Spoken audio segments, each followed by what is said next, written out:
Hello everyone, good morning. एक बार फिर से आप सभी का क्रेजी जी के ट्रिक के यूट्यूब प्लेटफॉर्म पर स्वागत है। तो आज है संडे। आज का सेशन हमारा वीकली करंट अफेयर का सेशन होने वाला है। यहां पर हम 26 मई से लेकर 1 जून तक के टॉप 25 इंपॉर्टेंट करंट अफेयर को यहां पर डिटेल में समझने वाले हैं। सेशन में एंड तक बने रहिए। सारे क्वेश्चन एग्जाम ओरिएंटेड है, आने वाली एग्जाम में आपको देखने को मिल सकते हैं। सबसे पहला क्वेश्चन देखेंगे आज के वीकली करंट अफेयर का। हाल ही में सुप्रीम कोर्ट ने किस अधिकार को महिलाओं का मौलिक अधिकार माना है? तो इन चारों में से सुप्रीम कोर्ट ने हाल ही में मातृत्व अवकाश के अधिकार को महिलाओं का फंडामेंटल राइट घोषित किया है। और यह राइट दिया गया महिलाओं को आर्टिकल 21 के तहत, राइट टू मैटरनिटी लीव। पूरा मामला क्या है ये समझिए। तमिलनाडु में एक गवर्नमेंट स्कूल टीचर है, उनके दूसरी शादी से जो बच्चा हुआ है, उस केस में तमिलनाडु गवर्नमेंट ने उनको मैटरनिटी लीव देने से मना कर दिया, ये कहते हुए कि केवल 2 बच्चों पर ही हम मैटरनिटी लीव देते हैं जो कि आप पहली शादी में ले चुके हैं। अब ये गवर्नमेंट स्कूल टीचर पहुंच जाती है मद्रास हाईकोर्ट। मद्रास हाईकोर्ट राज्य के पक्ष में फैसला देता है और कहता है कि भाई जो मैटरनिटी लीव है वो फंडामेंटल राइट नहीं है, इसलिए ये राज्य की इच्छा पर डिपेंड करता है। अब महिला चली जाती है supreme court.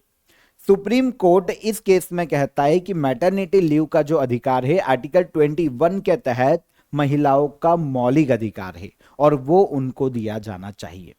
Article 21 right to life की बात करता है, प्राण और दैहिक स्वतंत्रता की बात करता है, जिसमें काफी सारी चीजों को फंडामेंटल राइट सुप्रीम कोर्ट ने समय समय पर घोषित किया है।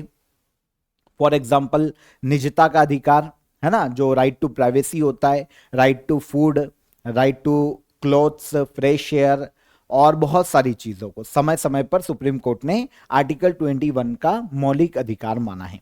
और इसी के तहत अब जो मातृत्व अवकाश है उसको भी मौलिक अधिकार घोषित किया है आर्टिकल 21 के तहत सुप्रीम कोर्ट ने।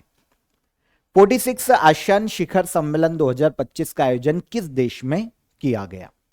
46 आसियान समिट, इसका आयोजन हाल ही में किया गया मलेशिया के कुआलालंपुरम में। आंसर हो जाएगा आंसर ए। मलेशिया के कुआलालंपुरम में 26 से लेकर 27 मई 2025 तक 46 आसियान समिट का आयोजन किया गया। देखिए, आसियान के बारे में आपको पता होना चाहिए। Association of south east Asian nation को ही आसियान के नाम से जाना जाता है शॉर्ट में। दक्षिण पूर्वी एशियाई देशों का एक संगठन है जो कि आपस में ट्रेड को लेकर, शांति के लिए ये मिलकर देश काम करते हैं। एक समूह है देशों का। 11 मेंबर कंट्रीज आसियान में वर्तमान में देखने को मिलती है। Brunei, Cambodia, Indonesia, Laos, Malaysia, Myanmar, Philippines, Singapore, Thailand, Vietnam. और जो 11वीं लेटेस्ट जुड़ी थी वो थी तिमोर लेस्ते। तो इस तरीके से 11 मेंबर कंट्री है।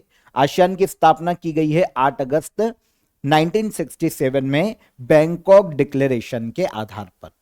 इस डिक्लेरेशन से आसियान अस्तित्व में आया था 1967 में। आपको पता है इसका हेडक्वार्टर इंडोनेशिया के जकार्ता में है। काओ किम हॉर्न वर्तमान में इसके सेक्रेटरी जनरल है।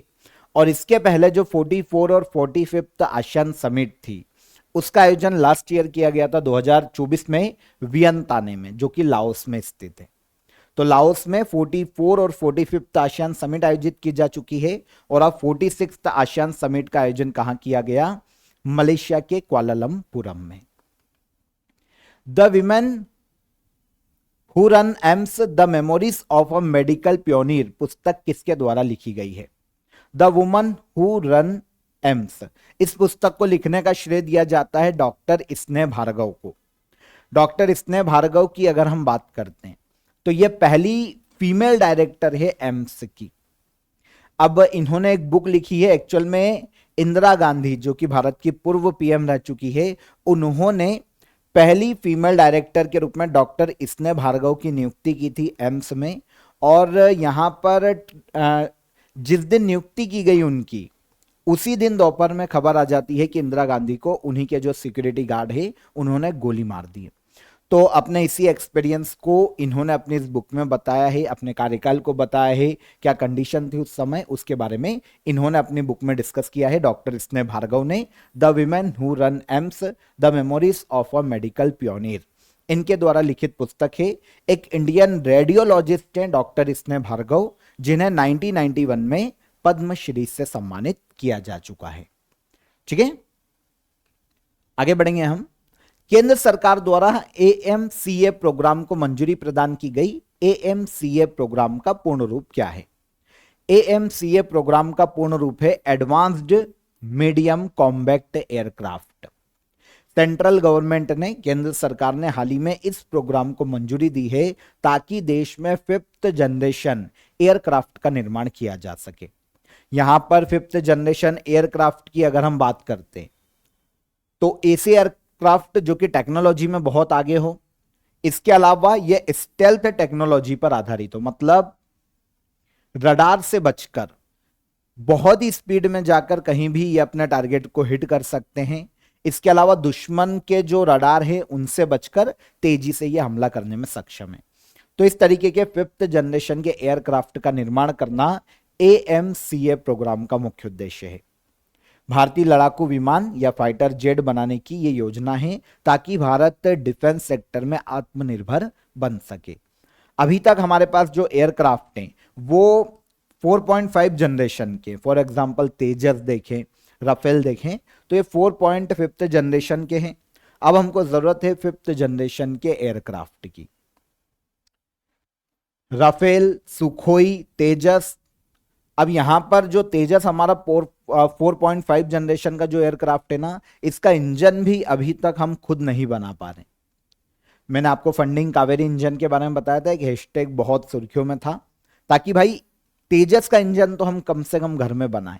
तो टेक्नोलॉजी पे काम कर रहा है और अब जो एएमसीए प्रोजेक्ट लाया गया है, प्रोग्राम लाया गया है, इसके तहत 5th जनरेशन एयरक्राफ्ट भारत में बनाए जाएंगे और इसके लिए 15,000 करोड़ रुपए का बजट हाल ही में केंद्र सरकार ने आवंटित किया है। आपको पता है 5th जनरेशन फाइटर जेट अभी तक केवल 3 देशों के पास है। अमेरिका, इसके पास F-22, F-35 देखने को मिल जाते हैं। रशिया के पास S-57 देखने को मिलते हैं। चाइना के पास J-20 और J-35 फाइटर जेट देखने को मिलते हैं 5th जनरेशन। ये देश अब 6th जनरेशन पे काम कर रहे हैं, तो हमको जरूरत है कि भाई हम 5th जनरेशन का फाइटर जेट निर्मित कर सके भारत का। इसीलिए एएमसीए प्रोग्राम को केंद्र सरकार ने हाल ही में मंजूरी प्रदान की है। आप सभी के लिए समर सेल कंटिन्यू है क्रेजी जी के ट्रिक एप्लीकेशन पर। चेकआउट कीजिए एप्लीकेशन को। आपको बहुत सारे कोर्सेस, आपके एग्जाम ओरिएंटेड कोर्सेस आपको बहुत ही अफोर्डेबल प्राइस में अवेलेबल है एप्लीकेशन पर। और इसके अलावा अगर आप इंडिविजुअल किसी कोर्स को ज्वाइन करते हैं, जैसे Indian history, polity, geography, economics, computer या मैथ्स, ये आपको काफी अफोर्डेबल प्राइस में अभी 74 रुपीज में particular single individual course available है। तो यहां पर डिस्क्रिप्शन में मैंने आपको एप्लीकेशन की लिंक दे दी है, या फिर आप प्ले स्टोर से एप्लीकेशन को डाउनलोड कर लीजिए। और हेल्पलाइन नंबर है आपके लिए, कोई भी हर्डल आता है तो हेल्पलाइन नंबर पर आप कॉल कीजिए, आपकी क्वेरी सॉल्व हो जाएगी। तो समर सेल का फायदा उठाइएगा, एप्लीकेशन को चेकआउट कीजिए क्रेजी जी के ट्रिक एप्लीकेशन को। तब तक हम चलते हैं हमारे अगले क्वेश्चन पर। हाल ही में जारी आंकड़ों के अनुसार फाइनेंशियल ईयर 2024-25 में भारत को कितना एफडीआई प्राप्त हुआ? फॉरेन डायरेक्ट इन्वेस्टमेंट, एफडीआई की यहां पर बात की जा रही है। तो 2024-25 के फाइनेंशियल ईयर में इंडिया को एफडीआई मिला है 81.04 बिलियन अमेरिकी डॉलर। कितना? 81.04 बिलियन अमेरिकी डॉलर। लास्ट ईयर अगर हम 2023-24 के एफडीआई की बात करें तो 2023-24 में हमको 71.28 बिलियन अमेरिकी डॉलर का एफडीआई मिला था, और अब ये बड़ा है। और अगर हम परसेंटेज वाइज वृद्धि देखते हैं तो ये 14% की वृद्धि हुई है लास्ट ईयर से, अगर हम कंपेयर करें। एफडीआई जानते होंगे, फॉरेन डायरेक्ट इन्वेस्टमेंट, मतलब दूसरे देशों की कंपनी और इन्वेस्टर ने भारत में कितना इन्वेस्ट किया है आकर, वो है एफडीआई। तो 2024-25 के फाइनेंशियल ईयर में हमारा एफडीआई है 81.04 बिलियन अमेरिकी डॉलर। अब सबसे ज्यादा जो एफडीआई हमको प्राप्त हुआ वो सर्विस सेक्टर में प्राप्त हुआ है। 100% एफडीआई में से 19% सर्विस सेक्टर में हमको एफडीआई मिला है। इसके बाद सॉफ्टवेयर और हार्डवेयर सेक्टर में 16% एफडीआई मिला, कंप्यूटर सॉफ्टवेयर एंड हार्डवेयर। और ट्रेडिंग सेक्टर में हमको मिला है 8% का एफडीआई। तो सबसे ज्यादा एफडीआई कहां पर आया? सर्विस सेक्टर में 19%। किस राज्य में सबसे ज्यादा एफडीआई आया? तो सबसे ज्यादा एफडीआई आया है महाराष्ट्र में। सेकेंड नंबर पर कर्नाटक में, महाराष्ट्र में 39% एफडीआई सबसे ज्यादा देखने को मिला है महाराष्ट्र राज्य में। सेकेंड पर कर्नाटका 13%, थर्ड पर है दिल्ली 12%। अच्छा, सबसे ज्यादा एफडीआई किस देश से प्राप्त हुआ? तो सबसे ज्यादा एफडीआई इंडिया में आया सिंगापुर से 30%, सेकेंड मॉरिशस 17% और यूएसए से आया है 11% एफडीआई। ठीक है। हाल ही में डीआरडीओ के अध्यक्ष के रूप में किसका कार्यकाल 1 साल बढ़ाया गया है? डीआरडीओ के अध्यक्ष के रूप में 1 साल कार्यकाल बढ़ाया गया डॉक्टर समीर वी कामत का। भारत में एक रक्षा अनुसंधान और रिसर्च ऑर्गेनाइजेशन है, रिसर्च डेवलपमेंट के लिए काम करती है रक्षा क्षेत्र में, गवर्नमेंट की यूनिट है डीआरडीओ। इसके अध्यक्ष डॉक्टर समीर वी कामत थे। 2022 में ये डीआरडीओ के अध्यक्ष बने थे। 2024 में इनका कार्यकाल खत्म हो रहा था, लेकिन 2024 में भी इनको 1 साल का एक्सटेंशन दिया गया था। अब 2024 का जो कार्यकाल है वो 31 मई को खत्म हुआ, तो 1 साल का कार्यकाल 2025 में फिर से इनको एक्सटेंशन दिया गया है। अब ये 2026 तक डीआरडीओ के अध्यक्ष के रूप में काम करते रहेंगे, 31 मई 2026 तक। पहली बार 2022 में डीआरडीओ के अध्यक्ष बने थे doctor Sameer V Kamat. DRDO के बारे में आपको पता है 1958 में डीआरडीओ की स्थापना हुई थी। नई दिल्ली में डीआरडीओ का हेडक्वार्टर देखने को मिलता है।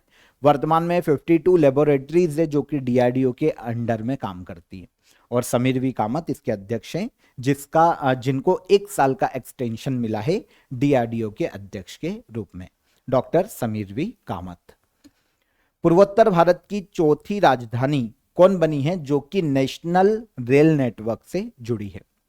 पूर्वोत्तर भारत की चौथी कैपिटल जो कि नेशनल रेल नेटवर्क से जुड़ी है, यह है आइजोल। किसकी कैपिटल है? मिजोरम की। ओके, तो आप यहां पर दक्षिण में देखेंगे पूर्वोत्तर भारत में, तो आपको मिजोरम देखने को मिलेगा। एक्चुअल में देखिए, पहले मिजोरम की कैपिटल आइजोल में कोई भी रेलवे नेटवर्क नहीं था। एक रेलवे नेटवर्क है जो कि कोलासिब डिस्ट्रिक्ट तक जाता था। असम की सीमा के पास ही कोलासिब डिस्ट्रिक्ट मिजोरम में देखने को मिलता है। केवल बहुत ही छोटा, मतलब आप देखेंगे तो ये केवल 1.5 किलोमीटर लंबा रेल नेटवर्क था। असम के सीमा के पार होते हुए मिजोरम में ये जाता था, लेकिन कैपिटल तक नहीं। अब एक रूट निर्माण किया गया है मिजोरम में, बेराबी सेरांग लाइन। बेराबी सेरांग लाइन की बात करें तो ये 51.3 किलोमीटर की एक लाइन है जो कि मिजोरम के आइजोल जो कि कैपिटल है उसको रेल नेटवर्क से जोड़ती है। जून मंथ में, इसी मंथ में इसका इनोग्रेशन किया जाएगा 15 या 20 जून के आसपास। तो ये तैयार हो गया है, सारे ट्रायल्स पूरे हो गए हैं। इसकी निर्माण लागत आई है 5021 करोड़ रुपए। मिजोरम चौथी पूर्वोत्तर की राजधानी है जो कि नेशनल रेल नेटवर्क से जुड़ा है। पहले 3 कैपिटल कौन पूर्वोत्तर की? तो असम की कैपिटल दिसपुर, त्रिपुरा की अगरतला और अरुणाचल प्रदेश की ईटानगर। यह पहले रेल नेटवर्क से जोड़ी जा चुकी है और अब आइजोल को भी जोड़ा गया है। किस राज्य ने अनिल कुंबले को राज्य वन विभाग और वन्यजीव संरक्षण का ब्रांड एम्बेसडर नियुक्त किया है? अनिल कुंबले भारत के एक्स क्रिकेटर हैं। इन्हें हाल ही में कर्नाटक राज्य का जो वन विभाग है, और कर्नाटक राज्य ने या कर्नाटक सरकार ने अपने यहां पर राज्य वन विभाग और वन्यजीव संरक्षण का ब्रांड एम्बेसडर नियुक्त किया है। अनिल कुंबले कर्नाटक राज्य से ही आते हैं। इनका जन्म कर्नाटक के बेंगलुरु में ही हुआ था, एक्स क्रिकेटर। तो कर्नाटक सरकार ने क्या किया कि अपने यहां पर फॉरेस्ट कंजर्वेशन के लिए, ट्री प्लांटिंग को बढ़ावा देने के लिए, वाइल्ड लाइफ प्रोटेक्शन के लिए, लोगों में अवेयरनेस फैलाने के लिए, युवाओं को इस प्रोजेक्ट से जोड़ने के लिए अपना ब्रांड एम्बेसडर बनाए हैं अनिल कुंबले को। किसने? कर्नाटक गवर्नमेंट ने। इसके पहले कर्नाटक वाइल्ड लाइफ बोर्ड के उपाध्यक्ष के रूप में भी अनिल कुंबले काम कर चुके हैं। जन्म इनका कर्नाटक के बेंगलुरु में ही हुआ था। खेलों के क्षेत्र में इनके योगदान के लिए इनको अर्जुन अवार्ड दिया जा चुका है 1995 में। पद्मश्री दिया गया था 2005 में, और Wisden cricketer of the year Anil Kumble को घोषित किया गया था 1996 में। केंद्र सरकार द्वारा हाल ही में कितनी फसलों पर एमएसपी को जारी किया गया? तो केंद्र सरकार, आपको पता है, 23 फसलों पर एमएसपी जारी करती है और एक फसल पर एफआरपी को जारी करती है। एमएसपी मिनिमम सपोर्ट प्राइस 23 फसलों पर जारी किया जाता है और गन्ने पर फेयर एंड रिमरेटिव प्राइस को जारी किया जाता है, एफआरपी को। अभी रिसेंटली सेंट्रल गवर्नमेंट ने 14 फसलों पर एमएसपी को जारी किया है। कितनी फसलों पर? 14 फसलों पर मिनिमम सपोर्ट प्राइस। 2,07,000 करोड़ रुपए का बोझ पड़ेगा सेंट्रल गवर्नमेंट पर इस एमएसपी के कारण। हार्वेस्ट सीजन की, पिछला अगर हार्वेस्ट सीजन को हम अगर कैलकुलेट करें तो इस बार 7,000 करोड़ रुपए ज्यादा बोझ पड़ने वाला है केंद्र सरकार पर। 14 फसलों पर यहां पर देखिए एमएसपी जो निकाली गई है, और लास्ट ईयर से अगर हम कंपेयर करेंगे तो सारी एमएसपी को इस बार बढ़ाया गया है। पॉज करके देख लेना, मैं आपको मेन बता देता हूं जो कि पूछी जाती है। आप चावल या धान याद रखिए। 2024-25 में 2300 रुपए इसका रेट था पर क्विंटल का। 2025-26 में अब इसका रेट किया गया है 2369 रुपए पर क्विंटल, मतलब 69 रुपीज की यहां पर बढ़ोतरी की गई। इसके अलावा एक सोयाबीन याद रखिएगा, पहले 4,892 रुपए था, अब बढ़कर हो गया है 5,328 रुपए। 436 रुपए बढ़ाए गए हैं एमएसपी पर सोयाबीन की। इसके अलावा आप याद रख सकते हैं मूंगफली को। मूंगफली पर 6,783 रुपए एमएसपी पिछली बार थी, अब यह 7,263 रुपए हो गई है, जो कि बढ़ गई है 480 रुपए पर क्विंटल। तो ये एमएसपी पर 14 फसलें हैं। पॉज करके एक बार पढ़ लेना, पीडीएफ में मिल जाएगा क्रेजी जीके ट्रिक के एप्लीकेशन पर, वहां से ले लेना। एमएसपी को कौन जारी करता है?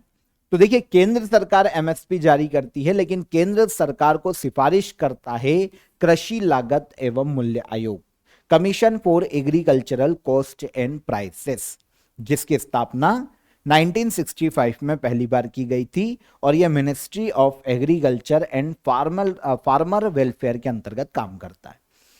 ये संस्था 23 फसलों पर एमएसपी और एक फसल पर एफआरपी सिफारिश करती है केंद्र सरकार को। कौन सी कंपनी 2025 में भारत की चौथी यूनिकॉर्न कंपनी बनी है? 2025 में अभी तक भारत की चौथी यूनिकॉर्न कंपनी बनी है ड्रॉल्स पेट फूड। अभी नेस्ले कंपनी ने ड्रॉल्स पेट फूड में कुछ शेयर्स खरीदे हैं, उसके बाद ड्रॉल्स पेट फूड की अगर हम मार्केट कैपिटलाइजेशन देखें तो ये 8,300 करोड़ रुपए से ज्यादा हो गई है, जिसके बाद अब ये भारत की चौथी यूनिकॉर्न कंपनी बनी है 2025 में। इसके पहले जनवरी मंथ में डीपटेक स्टार्टअप है नेट्राडिन, ये पहली स्टार्टअप बनी थी, 2025 की पहली यूनिकॉर्न बनी थी। अप्रैल मंथ में डिजिटल पेमेंट कंपनी है जसपे, ये बनी दूसरी यूनिकॉर्न। और इसी मंथ में, लास्ट मंथ में, मई के शुरुआत में लॉजिस्टिक प्लेटफॉर्म है पोर्टर, ये तीसरी यूनिकॉर्न कंपनी बनी थी 2025 की। और अब चौथी बनी है ड्रॉल्स पेट फूड, जो कि 2010 में स्थापित हुई थी कंपनी, है ना। ये पेट फूड ब्रांड के लिए बहुत जानी जाती है, बहुत फेमस है। तो ये चौथी यूनिकॉर्न कंपनी। यूनिकॉर्न कंपनी के लिए क्या चाहिए होता है, क्या रिक्वायरमेंट है? ऐसी कंपनी जिसकी मार्केट वैल्यू अगर हम देखें तो वो 1 बिलियन अमेरिकी डॉलर हो, रुपए में देखें तो 8,300 करोड़ रुपए से ज्यादा, प्राइवेट कंपनी हो और शेयर मार्केट में लिस्टेड ना हो, तो ये बन सकती है यूनिकॉर्न। भारत के पीएम नरेंद्र मोदी ने जयप्रकाश नारायण इंटरनेशनल एयरपोर्ट के नए टर्मिनल का इनॉग्रेशन किया है। यह एयरपोर्ट भारत के किस राज्य में स्थित है? जयप्रकाश नारायण इंटरनेशनल एयरपोर्ट की बात करें तो यह बिहार के पटना में स्थित है। हाल ही में इसमें एक नए टर्मिनल का इनॉग्रेशन किया है भारत के पीएम नरेंद्र मोदी ने, और यह टर्मिनल 1200 करोड़ रुपए की लागत से बनकर तैयार हुआ। टर्मिनल का निर्माण किया है एयरपोर्ट अथॉरिटी ऑफ इंडिया ने। भारत में एयरपोर्ट्स का देखरेख करना, कंट्रोल करना, रेगुलेट करना, है ना, रखरखाव करना, यह जिम्मेदारी एयरपोर्ट अथॉरिटी ऑफ इंडिया की होती है। तो इसने निर्माण करवाया है नए टर्मिनल का। इसका इनॉग्रेशन भारत के पीएम ने किया, नरेंद्र मोदी ने। कौन सा एयरपोर्ट है? जयप्रकाश नारायण इंटरनेशनल एयरपोर्ट, जिसे पटना एयरपोर्ट के नाम से भी जाना जाता है, बिहार के पटना में स्थित है। खेलो इंडिया बीच गेम्स 2025 में सबसे अधिक मेडल जीतकर शीर्ष स्थान पर कौन रहा है? खेलो इंडिया बीच गेम्स 2025 पहली बार ही खेलो इंडिया के तहत बीच गेम्स का आयोजन किया गया, और इसका आयोजन किया गया दमन और दीव में। दीव में एक बीच है जहां पर इसका आयोजन किया गया। इसमें मेडल टेली में पहले स्थान पर रहा है मणिपुर राज्य। खेलो इंडिया बीच गेम्स 2025 19 मई को ये शुरू हुए थे, 24 मई तक ये आयोजित किए गए। दीव में घोघला बीच देखने को मिलता है, इसी बीच पर ये गेम्स आयोजित किए गए। मणिपुर ने 14 मेडल अपने नाम किए और मेडल टेली में टॉप पर रहा। देखिए, अगर हम यहां पर मेडल टेली देखते हैं तो मणिपुर ने 14 मेडल जीते, 5 गोल्ड, 6 सिल्वर और 3 ब्रॉन्ज। सेकेंड पर रहा महाराष्ट्र 20 मेडल के साथ। यहां पर अगर हम गोल्ड और सिल्वर के हिसाब से कैलकुलेट करते हैं तो महाराष्ट्र दूसरे स्थान पर है। नागालैंड रहा तीसरे स्थान पर 13 मेडल के साथ। और दमन और दीव, दादर नगर हवेली, ये एक जॉइंट यूनियन टेरिटरी है।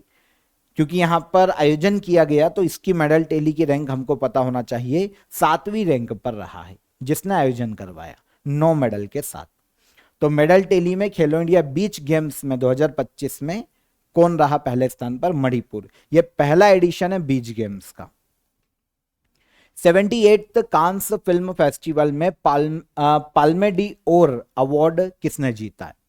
तो कांस फिल्म फेस्टिवल फ्रांस के कांस में आयोजित किया जाता है हर साल।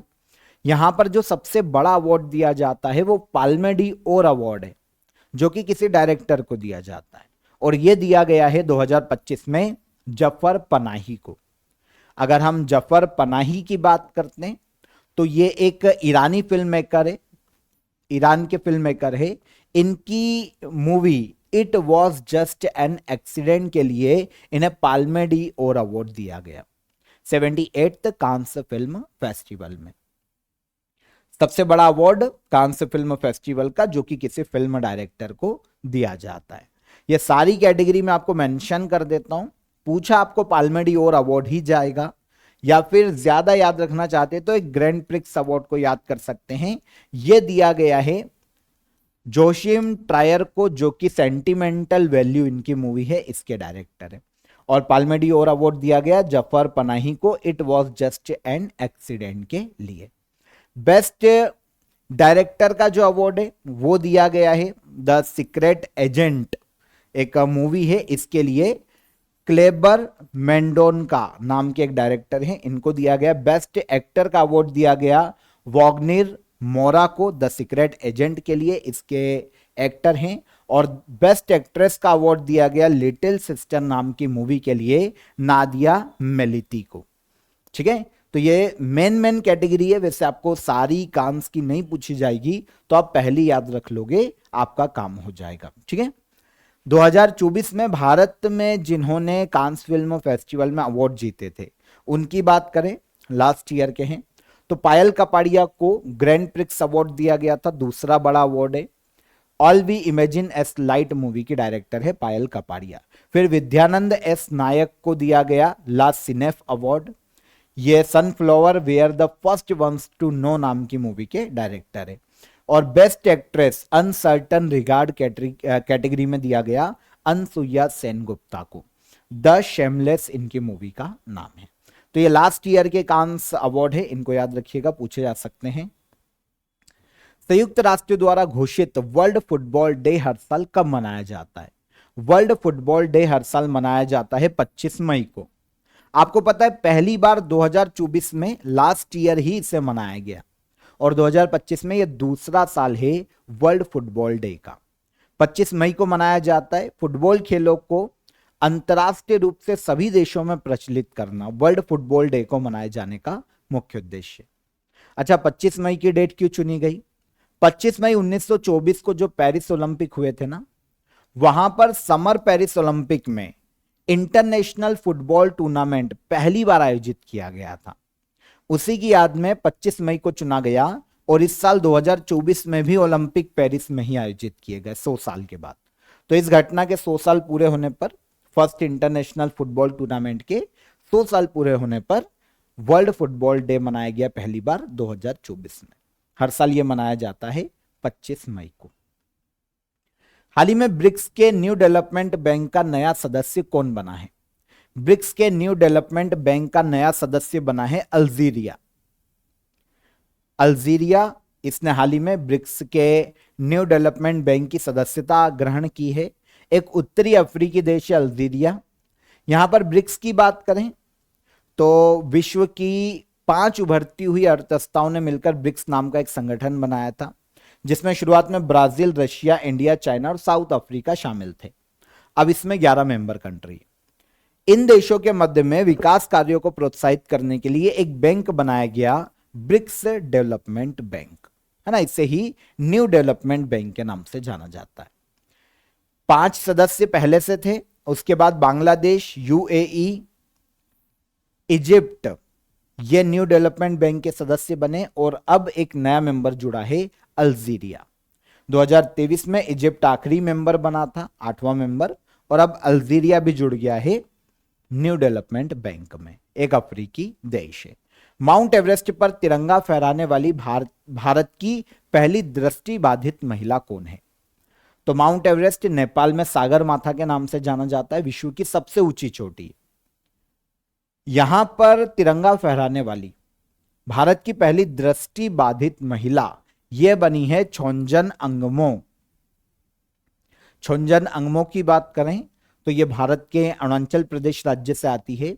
माउंट एवरेस्ट पर तिरंगा फहराने वाली भारत की पहली दृष्टि बाधित महिला, और पूरे वर्ल्ड में कंपेयर करें तो विश्व की 5वीं दृष्टि बाधित महिला जिन्होंने माउंट एवरेस्ट पर तिरंगा फहराया है। अरुणाचल प्रदेश की रहने वाली है छोंजिंग अंगमा, ठीक है, छोंजन अंगमो इनका पूरा नाम है। क्योंकि अरुणाचल प्रदेश से आते हैं तो इनके नाम का मीनिंग अलग अलग आपको देखने को मिलता है हर जगह। हाल ही में भारत की टेस्ट क्रिकेट टीम का नया कप्तान किसे नियुक्त किया गया है? भारत की टेस्ट क्रिकेट टीम का नया कप्तान नियुक्त किया गया है शुभमन गिल को। रोहित शर्मा ने टेस्ट क्रिकेट से कुछ समय पहले ही संन्यास लिया है। इसके बाद भारत के खिलाड़ी शुभमन गिल को अब भारत में टेस्ट क्रिकेट का नया कैप्टन अपॉइंट किया गया और ऋषभ पंत को वाइस कैप्टन के रूप में अपॉइंट किया गया। शुभमन गिल आते हैं पंजाब से, 3 बार ICC player of the month यह जीत चुके हैं। ऋषभ पंत जो कि वाइस कैप्टन बनेंगे, ये आते हैं उत्तर प्रदेश से। जनवरी 2021 में ICC men's player of the month घोषित किए गए ऋषभ पंत। तो कैप्टन कौन बने? टेस्ट क्रिकेट टीम के शुभमन गिल, और वाइस कैप्टन ऋषभ पंत। हाल ही में प्रोफेसर आरपी बंभा का निधन हो गया। वे किस क्षेत्र से संबंधित है? तो अभी आरपी बंभा इनका निधन हुआ है 99 वर्ष की आयु में। ये भारत के बहुत ही फेमस मैथमेटिशियन थे, एक गणितज्ञ थे। गणित की काफी सारी अलग अलग थ्योरी पर ये काम कर रहे थे। 99 वर्ष की आयु में हाल ही में आरपी बंभा का निधन हो गया। मैथमेटिक्स के क्षेत्र में इनके योगदान के लिए 1979 में इन्हें श्रीनिवासा रामानुजन मेडल से सम्मानित किया गया है। लेकिन सबसे बड़ी उपलब्धि इनकी पद्म भूषण अवार्ड है, जो कि इन्हें 1988 में दिया गया। पद्म भूषण कब मिला, यह क्वेश्चन पूछा जा सकता है। 1988 में आरपी बंभा फेमस मैथमेटिशियन इंडिया के 99 वर्ष की आयु में हाल ही में इनका निधन हुआ। The diary of a cricketer's wife पुस्तक किसके द्वारा लिखी गई है? The diary of a cricketer's wife पुस्तक को लिखने का श्रेय दिया जाता है पूजा पुजारा को। भारतीय क्रिकेट टीम के क्रिकेटर चेतेश्वर पुजारा की वाइफ है पूजा पुजारा। इन्होंने एक क्रिकेटर की वाइफ होने के नाते इस बुक को लिखा है कि भाई क्रिकेटर्स की फैमिली को किस प्रकार से समाज से, सोसाइटी से डील करना पड़ता है, उनके परिवारों का संघर्ष कैसा होता है। तो एक वाइफ के पॉइंट ऑफ व्यू से इस बुक को इन्होंने लिखा है कि एक क्रिकेटर की लाइफ स्टाइल कैसी होती है, उसके परिवार की लाइफ स्टाइल कैसी होती है। तो ये बुक है the diary of a cricketer's wife, Pooja Pujara के द्वारा इसे लिखा गया, जिसका हाल ही में विमोचन किया गया। रोमानिया का नया राष्ट्रपति किसे नियुक्त किया गया है? रोमानिया जो कि एक यूरोपीय देश है, इसके नए प्रेसिडेंट अपॉइंट किए गए निकोसोडेन। निकोसोडेन रोमानिया के नए प्रेसिडेंट के रूप में अपॉइंट किए गए। 35 साल के हैं, 55 साल के हैं। इंडिपेंडेंट कैंडिडेट के रूप में इन्होंने इलेक्शन लड़ा था, मतलब जैसे हमारे यहां पर निर्दलीय लड़ते उसी तरीके से एक इंडिपेंडेंट कैंडिडेट के रूप में इन्होंने इलेक्शन लड़ा। और इंटरेस्टिंग ये है कि इंडिपेंडेंट लड़ने के बाद भी ये जीत कर आए हैं रोमानिया के प्रेसिडेंट पद पर। इन्होंने रिप्लेस किया है इली बोलोजोन को, जो कि अभी तक रोमानिया के प्रेसिडेंट के पद को होल्ड कर रहे थे। अब नए प्रेसिडेंट बनेंगे निकोसोडेन। रोमानिया यूरोपीय देश है। बुखारेस्ट इसकी कैपिटल है। करेंसी रोमानियन ल्यू यहां पर चलती है, यूरोपीय मुद्रा भी यहां पर चलती है। और निकोसोडेन अब बने हैं यहां के प्रेसिडेंट। डेनियल नोबोआ ने हाल ही में किस देश के राष्ट्रपति के रूप में शपथ ली? डेनियल नोबोआ की बात करें तो हाल ही में इन्होंने प्रेसिडेंट के रूप में शपथ ली है इक्वेडोर में। इक्वेडोर के नए प्रेसिडेंट बने हैं ये, ठीक है। वैसे ये दूसरी बार प्रेसिडेंट का पद होल्ड कर रहे हैं इक्वेडोर में डेनियल नोबोआ। इक्वेडोर के 48वें प्रेसिडेंट बने हैं। इसके पहले 2003 में भी ये इक्वेडोर के प्रेसिडेंट का पद संभाल चुके हैं। और अब 2025 में एक बार फिर से इक्वेडोर के 48वें प्रेसिडेंट अपॉइंट किए गए डेनियल नोबोआ। इक्वेडोर दक्षिण अमेरिकी देश है। अगर आप यहां पर मैप में देखेंगे, दक्षिण अमेरिका के पश्चिमी क्षेत्र में कोलंबिया और पेरू से बाउंड्री शेयर करता है इक्वेडोर। कैपिटल है क्वेटो। करेंसी यहां पर यूएस डॉलर यूज की जाती है। और डेनियल नोबोआ बने हैं यहां के एक बार फिर से प्रेसिडेंट। विश्व की सबसे ऊंची कैपिटल है क्वेटो, जहां से भूमध्य रेखा गुजरती है। पाकिस्तान के खिलाफ ऑपरेशन सिंदूर का लोगो किसने डिजाइन किया है? ऑपरेशन सिंदूर के बारे में आपको सारी इंफॉर्मेशन होगी, जितनी भी अभी तक डेवलपमेंट्स हुए हैं इस ऑपरेशन को लेकर, सबके बारे में आपको पता है। लेकिन रिसेंटली गवर्नमेंट ने यह बताया, इंडियन आर्मी ने यह बताया कि ऑपरेशन सिंदूर का जो लोगो है ना, वो किसने तैयार किया। ऑपरेशन सिंदूर का लोगो तैयार किया है लेफ्टिनेंट कर्नल हर्ष गुप्ता और हवलदार सुरिंदर सिंह ने। ये दोनों सेना के जवान हैं, लेफ्टिनेंट कर्नल हर्ष गुप्ता और हवलदार सुरिंदर सिंह। इन्होंने लोगो तैयार किया था ऑपरेशन सिंदूर का। डीआरडीओ के द्वारा प्रोजेक्ट कुशा को विकसित किया जा रहा है, उसका संबंध किसके निर्माण से है? तो डीआरडीओ के द्वारा प्रोजेक्ट कुशा को विकसित किया जा रहा है, जो कि S-400 एयर डिफेंस सिस्टम के निर्माण से संबंधित है। देखिए, अभी तक जो हम एयर डिफेंस सिस्टम को यूज कर रहे हैं S-400, वो हमको रशिया से मिला हुआ। और इसके अलावा जो हम आकाश तीर का यूज कर रहे हैं, उसकी जो रेंज है वो बहुत कम है, 30 किलोमीटर 35 किलोमीटर। तो इस तरीके से अब हमको जरूरत है कि भाई S-4 जैसे एयर डिफेंस सिस्टम को हम खुद विकसित कर पाए। इसीलिए डीआरडीओ ने प्रोजेक्ट कुशा को विकसित किया है। प्रोजेक्ट कुशा को डीआरडीओ विकसित कर रहा है। यह BEL के साथ मिलकर S-400 जो एयर डिफेंस सिस्टम है और इवन S-500 तक का एयर डिफेंस सिस्टम इस प्रोजेक्ट के तहत डीआरडीओ और BEL मिलकर बनाने वाले हैं। रूस का S-400, इजराइल का जो आयरन डोम है, इसके बराबर ही इसी प्रकार से हम सरफेस टू एयर मार करने वाली मिसाइल सिस्टम को विकसित करेंगे। तो इसके लिए प्रोजेक्ट कुशा को डीआरडीओ ने लॉन्च किया है।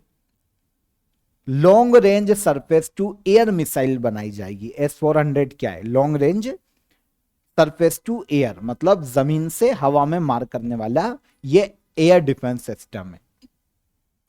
वैसे प्रोजेक्ट कुशा को मई 2022 में ही कैबिनेट कमेटी ऑन सिक्योरिटी ने मंजूरी दे दी थी। और आगे चलकर सितंबर 2023 में मिनिस्ट्री ऑफ डिफेंस ने इंडियन एयरफोर्स के लिए 5 स्क्वाड्रन की खरीद के लिए 21,700 करोड़ रुपए की स्वीकृति दी थी। तो 21,700 करोड़ रुपए में हम 5 स्क्वाड्रन्स का निर्माण करेंगे S-400 एयर डिफेंस सिस्टम जैसे। अभी हम जो रशिया से लेते हैं वो 5 स्क्वाड्रन्स की हमारी कीमत 41,000 करोड़ रुपए। उसमें से भी अभी हमको 3 मिले हैं, 2 की डिलीवरी रशिया से बाकी है, और अब हम ऑपरेशन कुशा के तहत खुद ही डेवलप करेंगे ऐसे डिफेंस सिस्टम। कौन कर रहा है इसको विकसित? डीआरडीओ। हाल ही में कनाडा इंडिया फाउंडेशन द्वारा किसे global Indian of the year award से सम्मानित किया गया? कनाडा इंडिया फाउंडेशन, जो कि भारत और कनाडा के मध्य में संबंधों के लिए काम करने वाला एक फाउंडेशन है, संबंधों को बढ़ावा देने के लिए काम करता है, ये एक अवार्ड देता है, global Indian of the year award. Indian origin के ऐसे किसी भी व्यक्ति को दिया जा सकता है जिसने इंटरनेशनल लेवल पर किसी भी फील्ड में कोई इंपैक्ट छोड़ा हो, योगदान दिया हो, तो ऐसे किसी इंडियन ओरिजिन के व्यक्ति को global Indian of the year award दिया जा सकता है। 2025 में यह अवार्ड दिया गया स्पिरिचुअल गुरु सदगुरु को।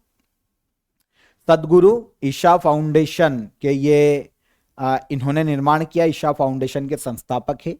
1982 से ये योग सिखा रहे सदगुरु, और 1992 में इन्होंने तमिलनाडु के कोयम्बटूर में ईशा फाउंडेशन की स्थापना की थी।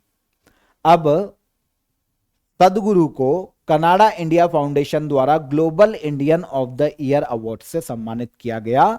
उनका जो इन्वायरमेंट कंजर्वेशन के लिए जो उन्होंने अवेयरनेस फैलाई, जो मानवता के विकास के लिए योग के माध्यम से उन्होंने जो काम किया, इसके लिए सदगुरु को यह अवार्ड दिया गया। इसकी प्राइज मनी 50,000 कनाडियन डॉलर है ना, कनाडा की डॉलर है। राशि को सदगुरु ने दक्षिण भारत में जो कावेरी कॉलिंग प्रोजेक्ट चल रहा है उसमें पूरी तरीके से दान कर दिया। कावेरी नदी को रिवाइव करने के लिए कावेरी कॉलिंग प्रोजेक्ट दक्षिण भारत में चल रहा है, इसमें यह पूरी राशि सदगुरु ने दी है। तो global Indian of the year award Canada India foundation के द्वारा किसको दिया गया? स्पिरिचुअल गुरु सदगुरु को। लास्ट क्वेश्चन, चर्चा में रहे खिलाड़ी महेंद्र गुर्जर किस खेल से संबंधित है? तो महेंद्र गुर्जर की बात करें तो ये भाला फेंक के खिलाड़ी हैं, पैरा जेवलिन थ्रोअर। कौन? महेंद्र गुर्जर। अभी सुर्खियों में क्यों है?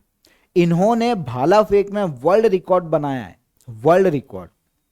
हाल ही में स्विट्जरलैंड में पैरा एथलेटिक्स ग्रैंड प्रिक्स का आयोजन किया गया था।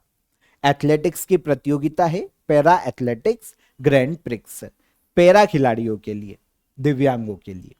इसमें जेवलिन थ्रो में F42 कैटेगरी, F42 कैटेगरी में क्या होता है कि 2 पैरों में से किसी एक पैर में अगर किसी प्रकार का प्रॉब्लम है ना, सामान्य से वो पैर कम काम करता है, दोनों में से कोई एक पैर दिव्यांग है ना, किसी प्रकार की कोई प्रॉब्लम है, तो ये कैटेगरी होती है F42 category para javelin throw में। इसमें इन्होंने 61.17 मीटर का भाला फेंककर वर्ल्ड रिकॉर्ड अपने नाम किया।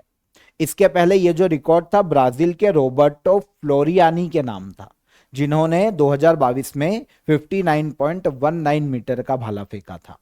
अब ये रिकॉर्ड अपने नाम किया महेंद्र गुर्जर ने, भारत के पैरा भाला फेंक खिलाड़ी या पैरा जेवलिन थ्रोअर।